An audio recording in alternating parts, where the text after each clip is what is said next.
Hi there, and welcome to Be a Global Citizen, the podcast that explores the concept of global citizenship through the lens of value-creating education. My name is Scott Bauer, and I'm a SOCA researcher and educator.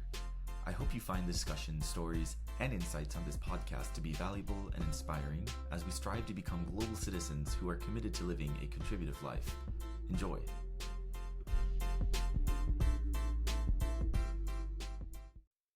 Hi, my name is Fumihiko Tominaga. I am based in Incheon, South Korea, and currently I work for organization called Green Climate Fund, which is the multilateral climate fund established under UN United Nations Framework Convention on Climate Change.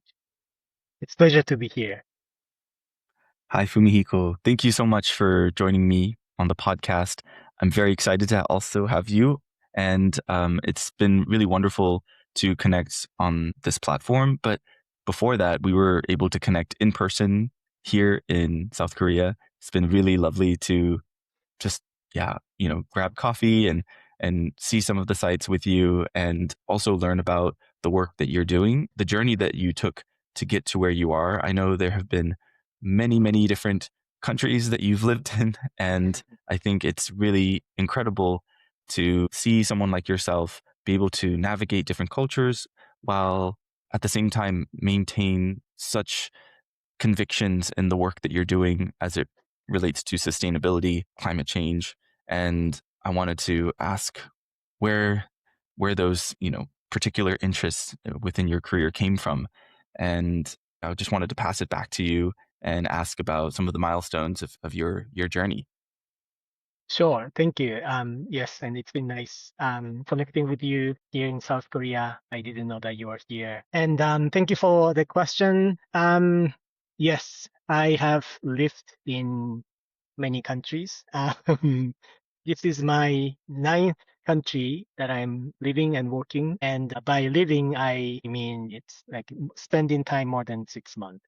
So this includes actually study abroad that I did when I was at Soka University of America. I went to Ecuador, and this is one of the first milestones, I would say, where I got to learn how important it is to protect environment. But at the same time, that could mean some economic activities might be restricted because of environmental protection. So I learned in Ecuador this kind of two sides of coin, if you will, of environmental protection and economic development. And this whole idea of sustainable development, I think it came to mainstream more recently when the UN decided on sustainable development goals. And now I feel like this is pretty like common concept among regular people. But I think back then it was kind of, oh, do we sacrifice economic development and leave some people in poverty while protecting the environment? This actually, I have a episode. When I was in Ecuador, I got to go to different cities within Ecuador as part of study abroad program, but also I took my weekends and I usually traveled to different cities just to explore. There's one city I visited. It's a coastal city in Ecuador, and they have a lot of mangrove trees. It's a mangrove forest area on the coastal city of Ecuador. And mangrove has actually a very important role. It maintains ecosystem in that area. At the same time, it also protects the city from, for example, flooding. So it has like multiple purposes. But because this company came in with the idea of farming shrimps in this area, they decided to cut down all the mangrove and they put this shrimp farming facility. And this destroyed not only the livelihood of local people, but also the ecosystem, and also another important role that the mangrove forest was playing, which is to protect people from disasters. So this really got me thinking, oh, like how this could have been avoided, or what could have been done to promote economic development, but at the same time not ruining the environment. So this is when I really started thinking about my career, like what I want to do in my life after graduating from university. So that's the one my very first milestone that's still kind of related to the career that I've pursued so far.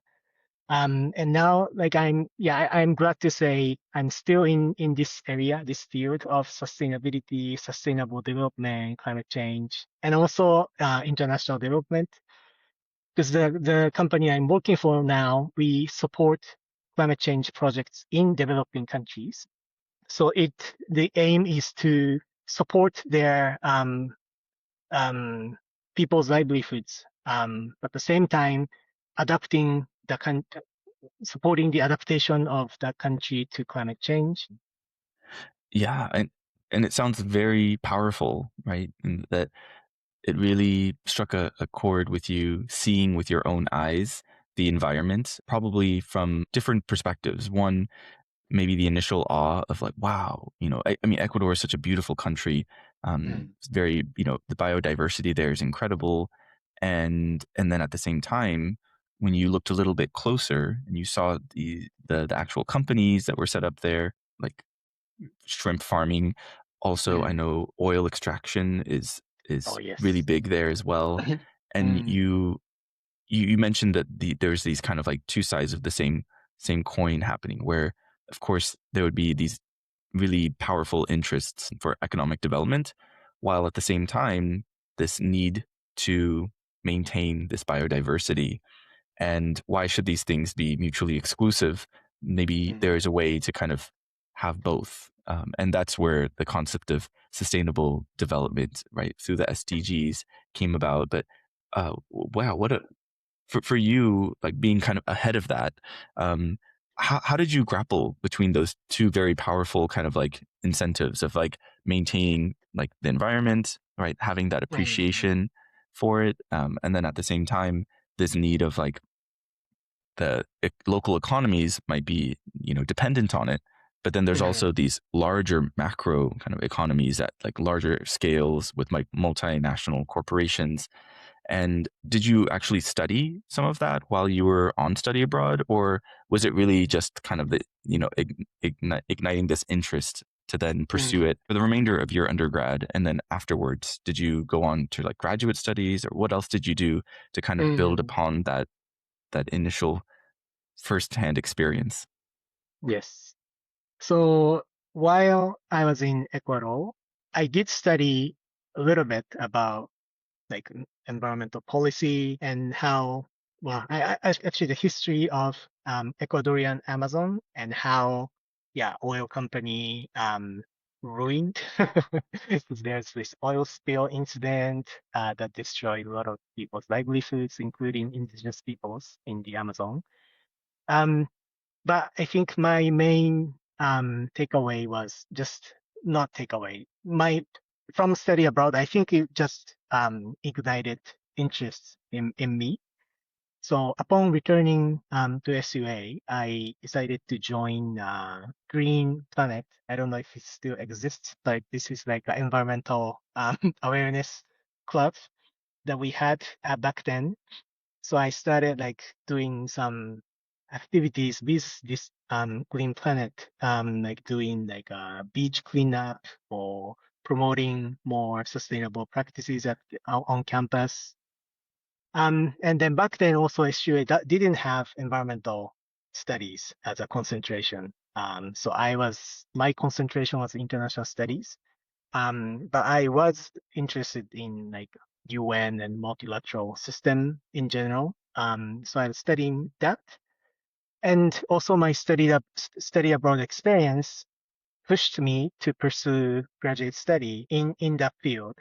So after SUA, I went to um, then Monterey Institute of International Studies, and my major was environmental policy.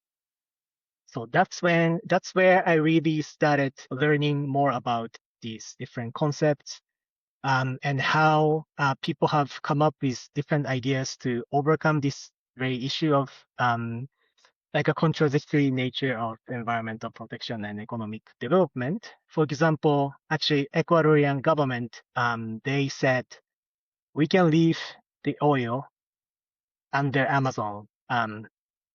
We can leave it as it is, but then we want compensation for not extracting oil, which seemed to me back then kind of radical, or like how I was thinking that's an interesting logic.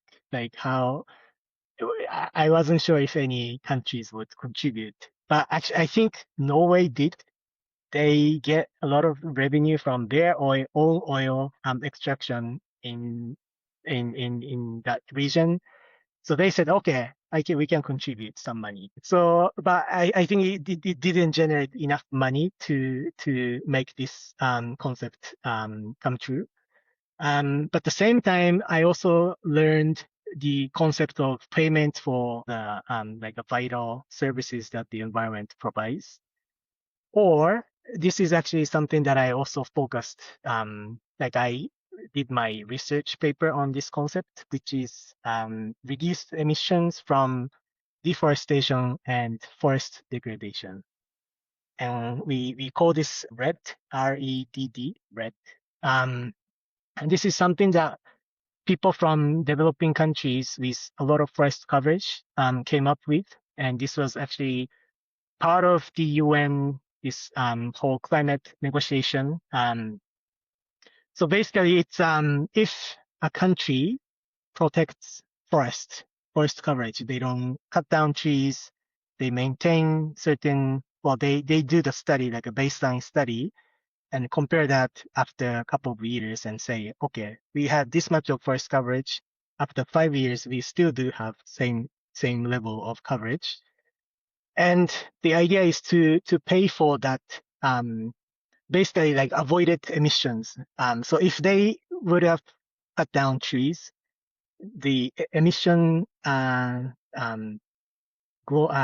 greenhouse gas emission from that country would have been this much.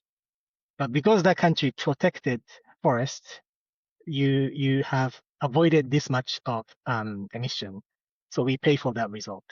So that's the idea, which is kind of similar to what Ecuador was trying to do. They said, okay, we're not gonna develop oil and we're not gonna cut down trees, but give us some compensation. And I thought this was really like whole idea.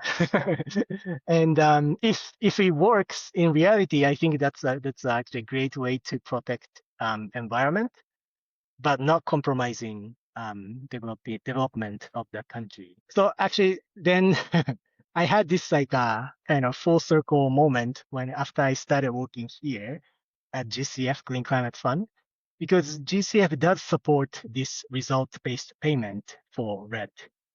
And I actually got to attend this international conference, which was held in Seoul in 2023, I think, or maybe 2022.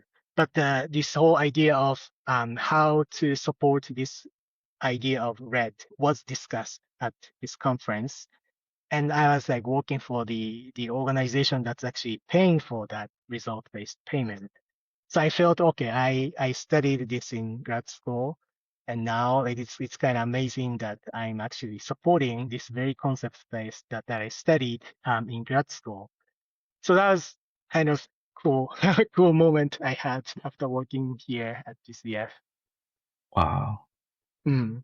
Yeah, that's amazing. I mean, full circle moments are always much appreciated, especially when on this long timeline. I mean, I don't want to say too long, right? 'Cause then I'm like, oh, calling you out on your age. But I think, there's this it's really cool that you had this lived experience in Ecuador and it sparked this passion of I want to protect this environment.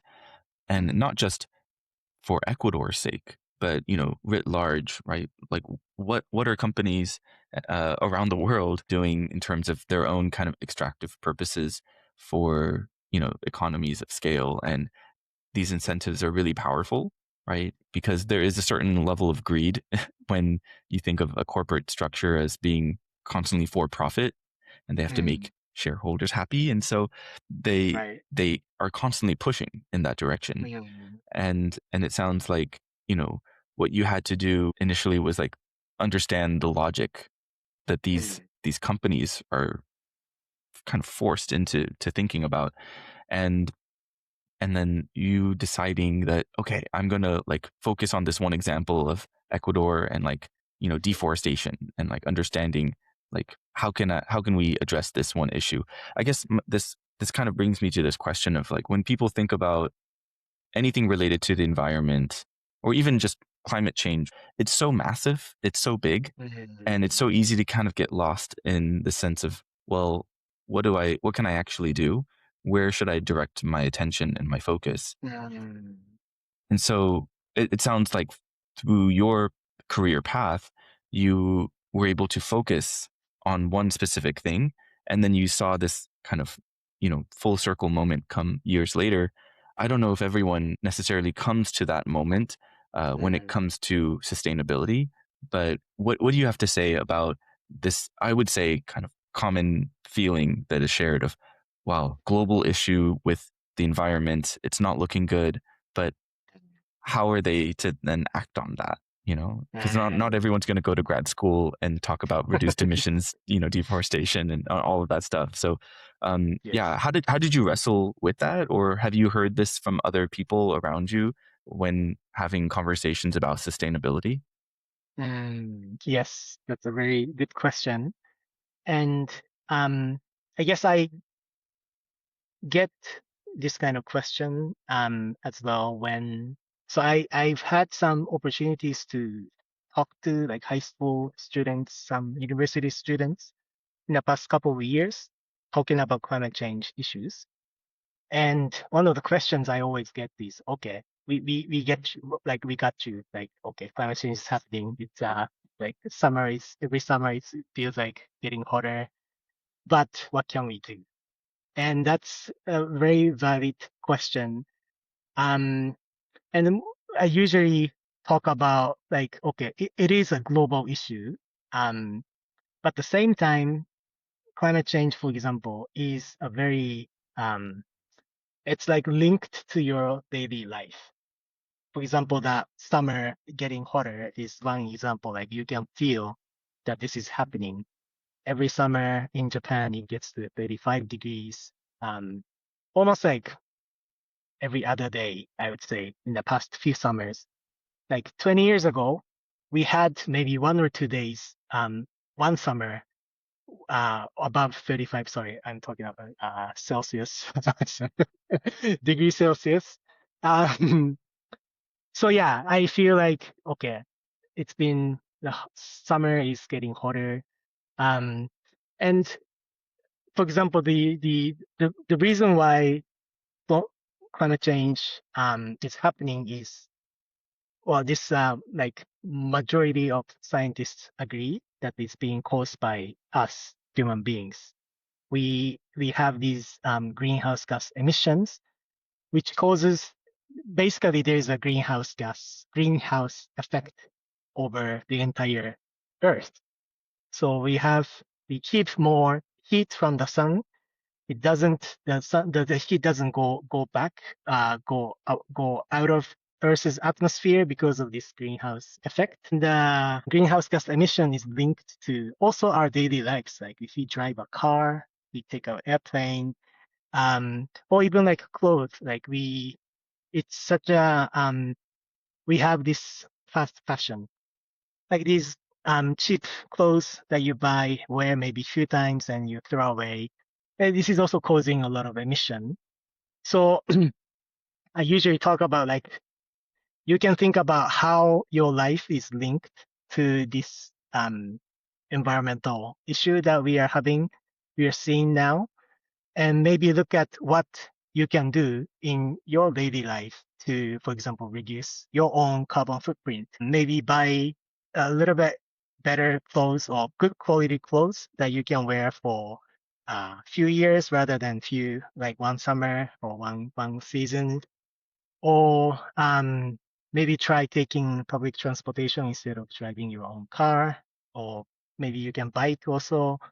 Um, that's how like I mean I think it's just a matter of realizing how like you are actually part of this system of climate, and like realizing how you can also do something to make things better. Yeah, thank you so much. I think it's wonderful to have these kind of opportunities to speak with young people and respond to questions that are shared with a certain level of urgency, right? Because Mm, there's this understanding of climate change being undeniable, and we see that with these effects of the temperature rising and more studies kind of being put out there. But I also think that, you know, young people and just broadly speaking, society wants to know how to address this. They want to mm, approach this global issue from a place of empowerment, right? That they are making some kind of difference. And I think mm, that by really linking it to their daily life, like you talked about, is maybe not the most glamorous and like seemingly heroic thing, rather than, mm, like a president signing a document and being like, it's done, right? But right. these effects are collective, and then they compound over many, many years.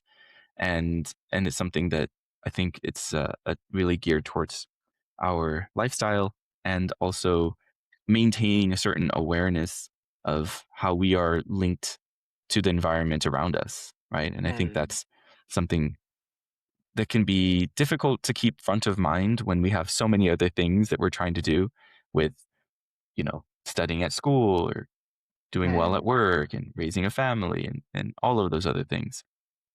yeah. So that, yeah, thank you for sharing that. And I wanted to ask another question. This relates to the various different countries that you've worked Mm, in and lived in, because I believe you mentioned 9 countries, and so far you've mentioned Ecuador. You also studied in the U.S. at Soka University of America, or SUA, and that leaves 7. You don't have to say all of them, but I guess my question is, from these different places that you lived in, I take it your interests in the environment continued to grow, right? With Mm, not only just your graduate studies, but also your career and working in different, capacities related to sustainability. So, what was it like with, again, this drive to understand how to make change on a global level through these different organizations, but also experience how climate change is affecting these different locations, these different countries and mm. local culture? Thank you for asking that question. So after finishing my master's degree in Monterey, California, I got a job in Mozambique in Africa, working for the Japanese embassy in Mozambique, managing a small grant program that the Japanese government provides to developing countries. I was there for 1.5 years, mainly supporting small scale projects, including like drilling boreholes, rehabilitating a local clinic or school. Um, then after Mozambique, I moved to New Zealand. Yeah, I was working for Japanese embassy in New Zealand.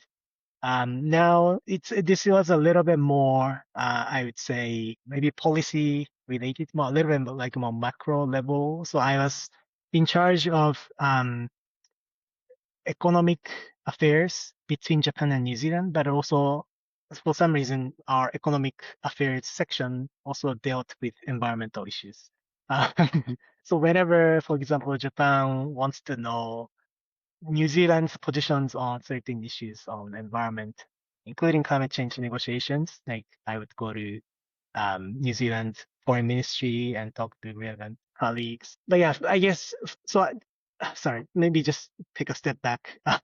So after finishing master's degree, I wanted to work in the environment field. But at the same time, I wanted to do something for developing countries because developing countries get like a um, the issue of climate change is funny because developed countries like Japan, US, UK, European countries, they contributed to the most to this issue. They've developed their countries by polluting basically the environment with greenhouse gas emission. And that's how the industrial revolution happened. And because back then like nobody knew that this would result in climate change. But the effects of climate change will be most felt in developing countries because they have probably like they don't have as like adaptive capacity in these countries will be a little bit less than developed countries. So that's why I wanted to do something. I wanted to, yeah, work in this international development so that I can contribute to the betterment of people's livelihood and lives in developing countries. So that's how I got a job in Mozambique. New Zealand is a little bit different, but I thought having this perspective at a little bit more macro level, like understanding Japanese, for example, position on certain issues, like including like how official development assistance from Japan is being used to support developing countries, would help me advance my career. And after New Zealand, I got into this junior professional officer program, or what we call JPO program in short. So this is a program where a lot of developed countries provide, they basically pay for salaries of these JPOs, but they get to work in one of the UN organizations or other international multilateral institutions. So using this program, I worked for United Nations Development Program, and I was based in Kosovo, in the Balkan Peninsula. And again, I still actually, so my first three jobs out of grad school wasn't really related to climate change. It was more like poverty reduction and more like international affairs in general. Kosovo is also same. Like I was working for UNDP, and my role was like a poverty reduction program analyst. So I supported different projects in Kosovo, also like supporting the resource mobilization efforts of local office in Kosovo. But then I also got to, so UNDP office in Kosovo was doing some like a disaster management project as well. So I talked to my supervisor that I'm actually interested in this field. Like, can I also can I get involved in this project? And my supervisor said, okay, as long as you do your like what you're supposed to do, like additional work is like, of course you can do it. So that's how I kind of got into this disaster risk management field, which is actually closely linked to climate change. So I worked in Kosovo for like 2.5 years. Then in 2017, I moved to Korea. And since then, I've been working for the world's largest multilateral climate fund. And as I said, yes, now I'm supporting, like reviewing projects, proposals from our partner organizations on different climate change projects in developing countries. But yeah, that's how kind of my journey since grad school took place. I also lived in Mongolia when I was like small, like when I was 6 years old. My family moved to Mongolia. We spent 3 years there. Um, I think I'm still not. I'm not at ninth countries, but yeah, just additional information. No, that's okay. No, thank you for sharing all of that, and also for sharing more details about the work that you're doing in each of those countries after graduate school, since it really seems that you were immersing yourself within the international development architecture, if you will, of like how do these organizations work with local governments? How do they roll out certain programs? Which communities are benefiting from this? And the different exchanges that are happening, both in terms of economic terms, but then also I think the social and cultural impacts that probably has, I'm sure, especially for developing countries, where that form of support and aid really goes a long way. And for yourself, grappling with how, the work that you were doing there really came from a place of wanting to contribute with, this acknowledgement and this understanding that it's not fair. Certain countries are kind of held at a different standard as far as who was able to develop first, and then how they set certain rules, and yet you're trying to work with these different governments to ensure that there's this progress, what progress means, right, in terms of like ongoing development. And that's actually what I wanted to ask, because again, when we're talking about such global issues, especially like poverty and issues around inequality, issues around sustainability, there's a very specific measurement, I'm sure, that you had to track at the different organizations. And I'm just curious, did you feel that that progress was enough? Like, what does it mean for progress to be enough? And yeah, especially when it's like the time scale of all of this is so big, and there's so much uncertainty about the future.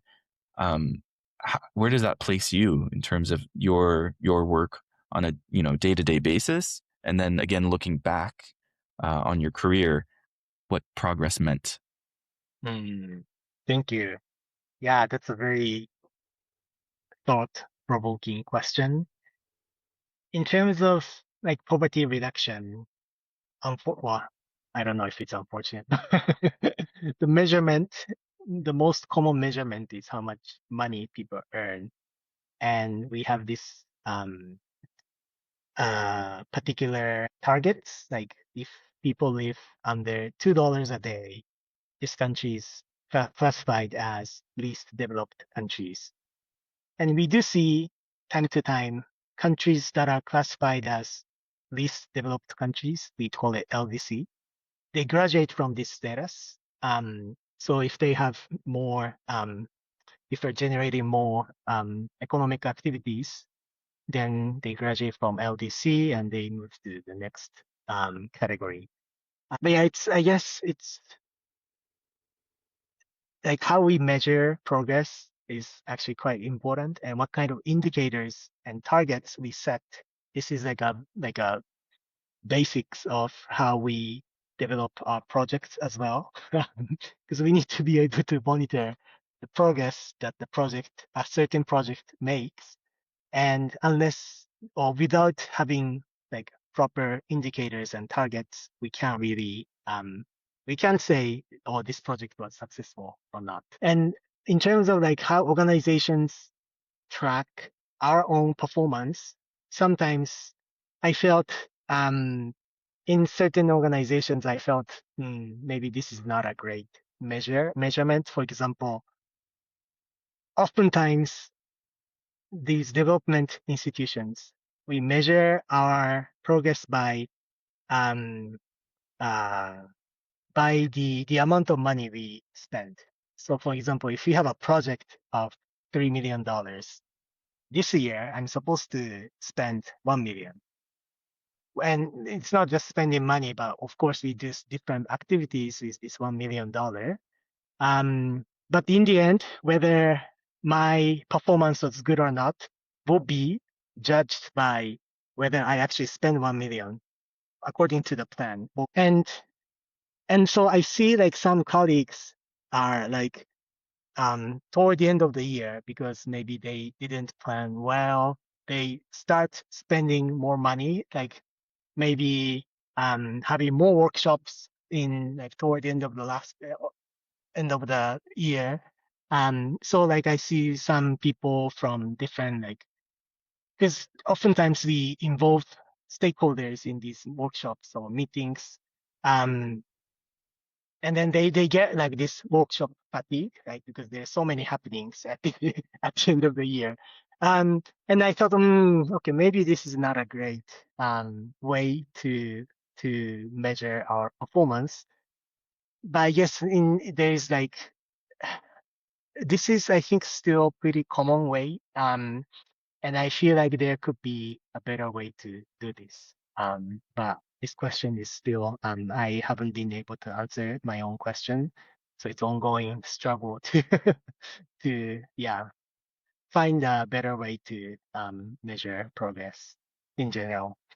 No, I think you did a great job, like really grappling with that question because it's big. I mean, it's not just your performance and your day-to-day work, but the performance of the overall organization, and then there's also this performance of a country writ large.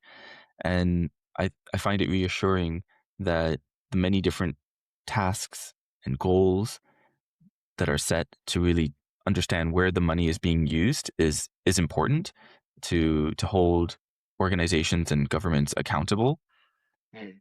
At the same time, right? Nothing's perfect. And what you were describing about allotment of money and usage of that needing to be spent to show success or certain progress being made can really scratch. I mean, I would imagine you had yourself scratching your head a lot thinking about, was this really the best use of the money, and was this the wisest, way of approaching it? Because when you're talking about a country where, like, on less than $2, that's what a person is, making, and then throwing a banquet or a workshop, which probably costs much more, can create an array of different emotions as far as, wow, like, how is this directly correlated with that, and where are we truly, like, moving the needle in that direction? But again, I think having, like, being a part of those organizations and, like, having that level of focus,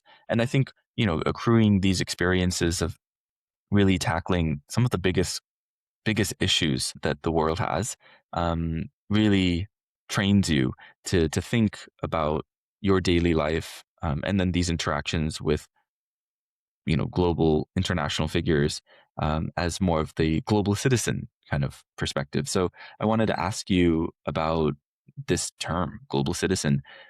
It's something that I know both of us, having graduated from Soka University of America, we have been exposed to, at least Mm. from undergrad. But what would you say is the kind of feeling of being a global citizen in these organizations, the colleagues that you have, the government officials that you've interacted with? Do they use that kind of phrase, or is it something else that is kind of being discussed? Because I'm sure, you can probably sit down and talk with them and unpack, Mm. the impact that they're doing is important, and it makes that global, effect. But do you see yourself as a global citizen within that context? And do you think your colleagues as well would kind of call themselves that? Or what would be the Mm. framing around that term, in the spaces that you operate in? Yes, thanks. I would say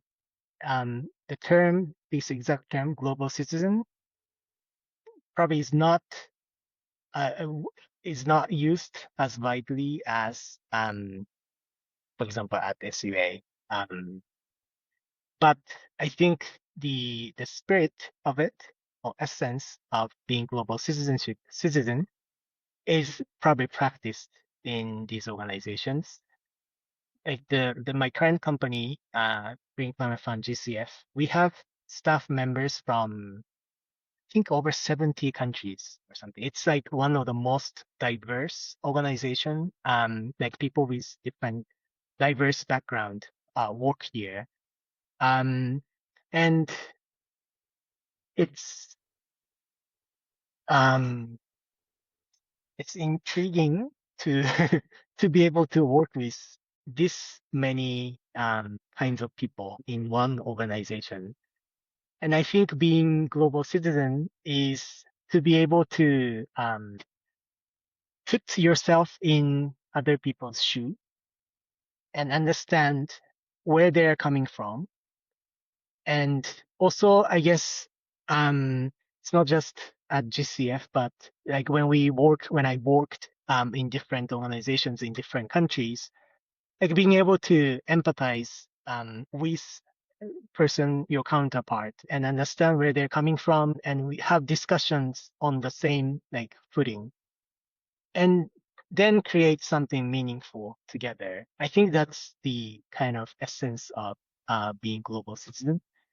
It's just I don't think you have to travel to like I don't know 50 countries and you can call yourself global citizen. That's not really, I think, in my view, like being global citizen isn't about the number of countries you visited or number of places you lived. It's more about how you approach these difficult issue or global issue, and how you can collaborate with people from different backgrounds to try to solve this kind of issue together. I agree.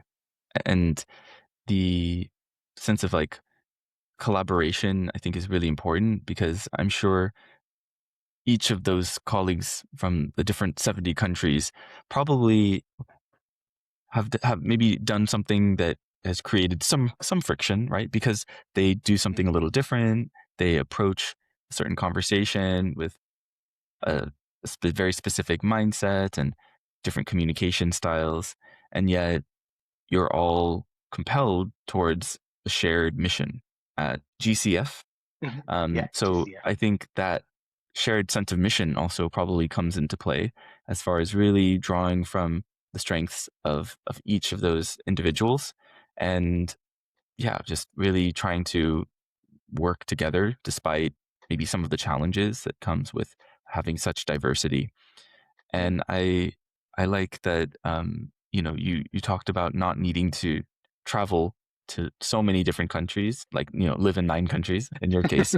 But I mean, I think that there is something to say about having privileged opportunities, like for both yourself and then also for me as well, to have been in situations where we are challenged, right, to think about our own upbringing, our own values, to ask questions, maybe even within work about, am I making progress? Is this geared towards, is this the best place of, uh, like my sense of purpose where I can really make a big difference? And this this method of really asking, like, am I on the right path? I also feel maybe ties into global citizenship. And then the last thing that I wanted to comment on is at the very beginning, you said that most people in these international spaces, or at least within like international development spaces, don't stand up on a podium and say, I'm a global citizen. I find that to be very interesting because, I mean, I would imagine within that structure, it's very much around kind of like your positionality is important.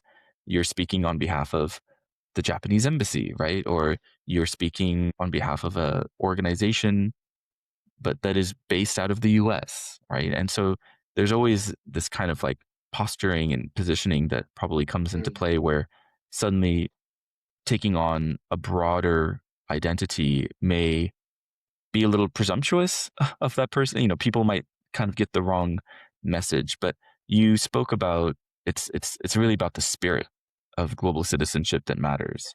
And I just wanted to ask a follow-up. Where does one necessarily acquire a spirit of global citizenship? Or at least for your case, like where do you feel like you were able to, acquire that or develop that or be exposed to that then set you up to work with so many different international colleagues? Yes. I think for me, it started at SUA. Because okay, coming from I went to middle school and high school in Japan. So coming from that more or less homogenic society to California, where we have people from different countries studying on same campus. I think that was really the first. Wow, I did have some. Sorry, so I lived in Mongolia and I studied at international school.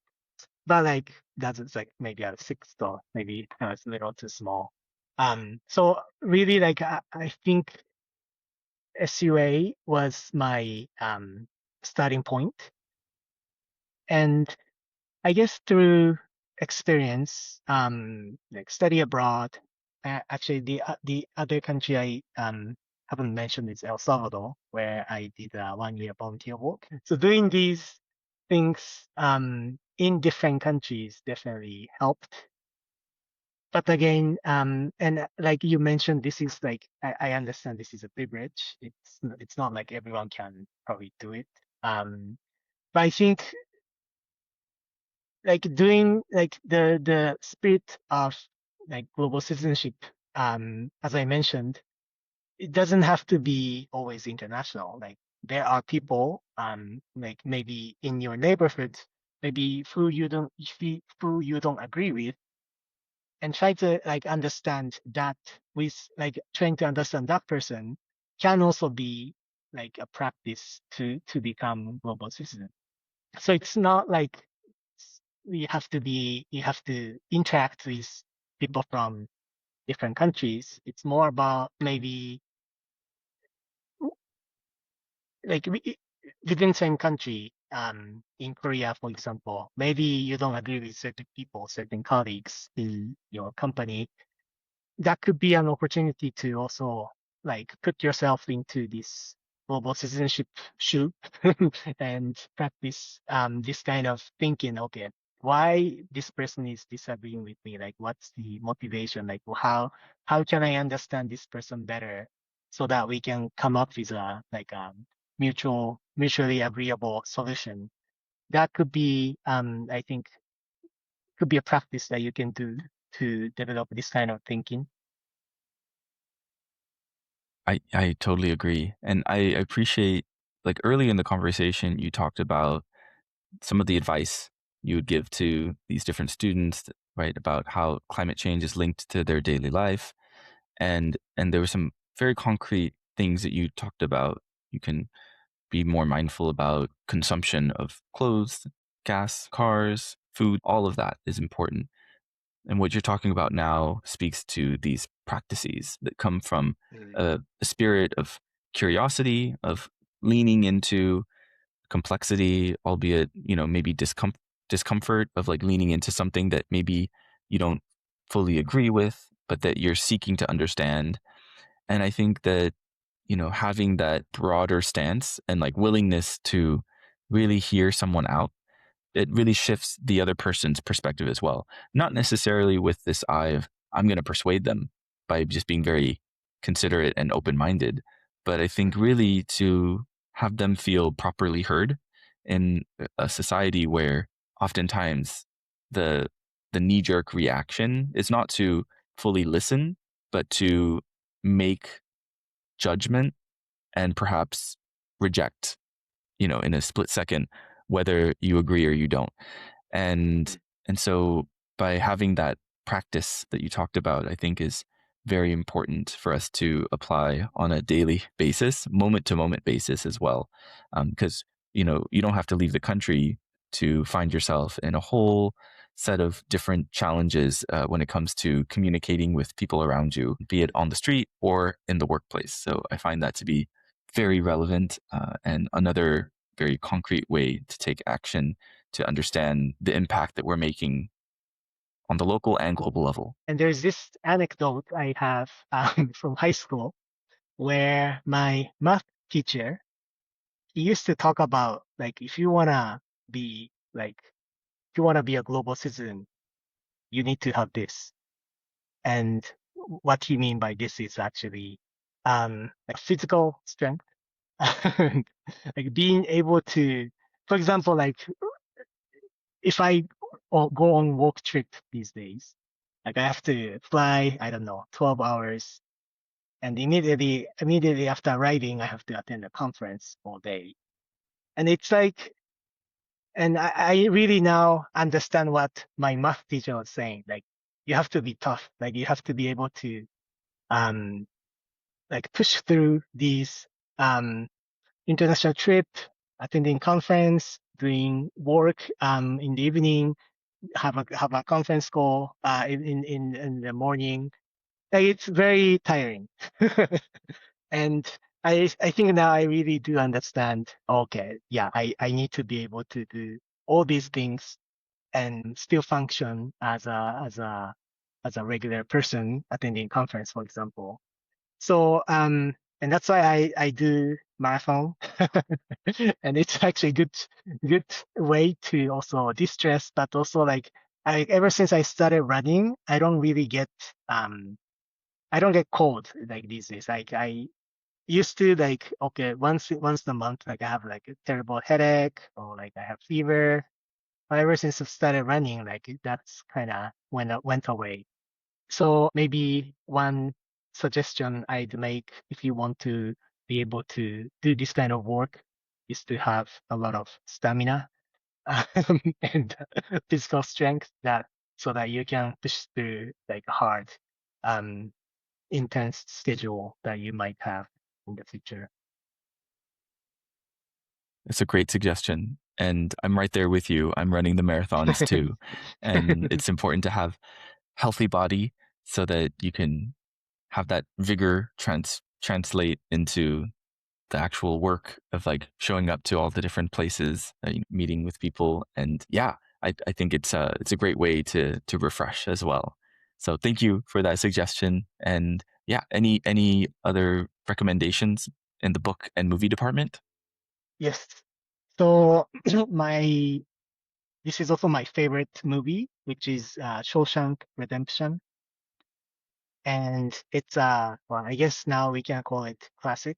It's a movie where a person was framed for a crime, like killing his wife, and he ended up going to prison.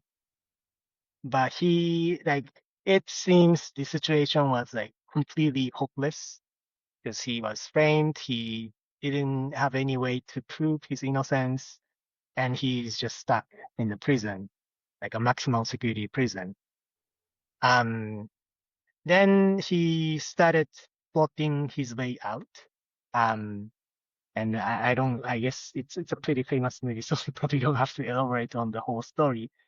But like I find this like the movie is all about like having hope.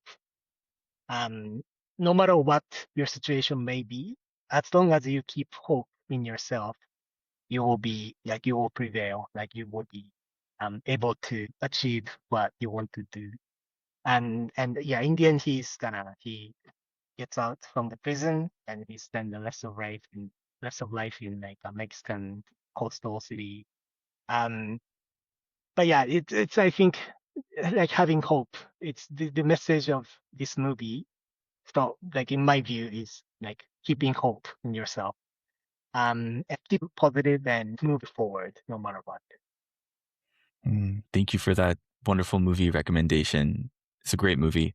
And I love that we're closing out this conversation on a message of hope. And in line with that, I wanted to give you the last word. Any additional thoughts or comments, send offs as we wrap up this conversation?